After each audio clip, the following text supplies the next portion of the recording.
Bonjour et bienvenue à notre nouvelle question de la semaine destinée à vous aider à réussir votre examen de certification professionnelle. Aujourd'hui, notre question porte sur les risques que représente la mise en œuvre d'un SSO, Single Sign-On. C'est donc un tout petit peu plus technique que d'habitude. Bien sûr, comme toujours, je vais vous expliquer comment je raisonne pour trouver la bonne réponse. Voyons donc sans plus attendre de quoi il s'agit. La question est la suivante. L'un des risques majeurs d'un SSO, Single Sign-On, est qu'il, réponse 1, utilise des technologies complexes pour la gestion des mots de passe. Réponse 2, pourrait potentiellement contourner le pare-feu de l'entreprise. Réponse 3, pourrait être sujet aux attaques par déni de services distribués, les attaques de type DDoS. Ou réponse 4, pourrait constituer un point de compromission unique potentiel. Cette question, bien qu'un peu plus technique, reste à un niveau de connaissance générale sur cette technologie. Prenons un instant pour réfléchir sur cette question.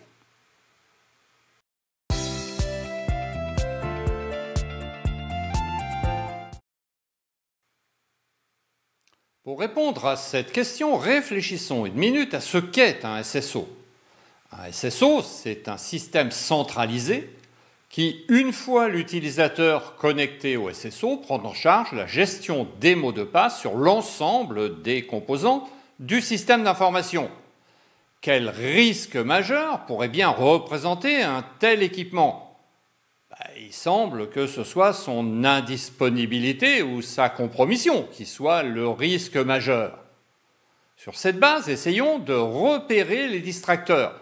Ce sont les réponses 1 et 2. En effet, réponse 1, les technologies d'authentification unique, SSO, disposent de routines intégrées pour la gestion des mots de passe.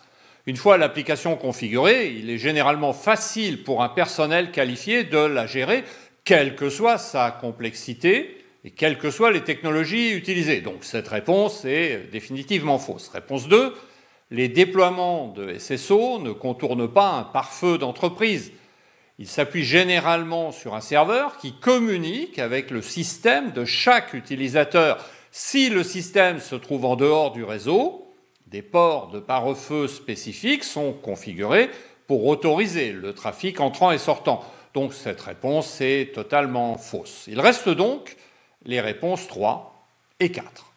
Réponse 3, le SSO en lui-même n'est pas plus sujet aux attaques par déni de services distribués que tout autre système. Il impose l'accès à plusieurs applications et équipements et aide l'utilisateur à se connecter en utilisant un seul nom d'utilisateur et un seul mot de passe.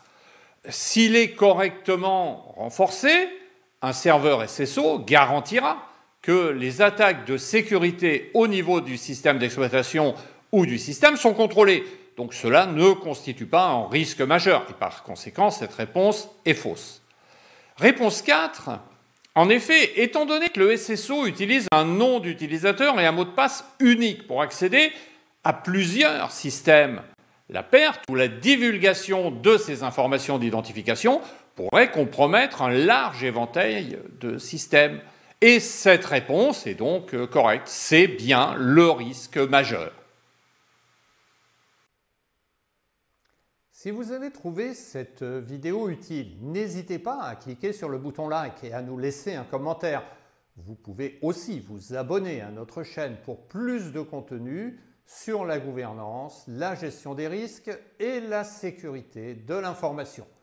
N'hésitez pas également à visiter notre site web www.dta4pro.fr sur lequel nous vous proposons de nombreuses ressources complémentaires pour préparer à votre rythme et réussir votre examen de certification professionnelle dès votre première tentative. Pour ma part, je vous remercie d'avoir regardé cette vidéo et je vous donne rendez-vous mardi prochain pour une nouvelle question de la semaine. D'ici là, passez une bonne semaine et à très bientôt.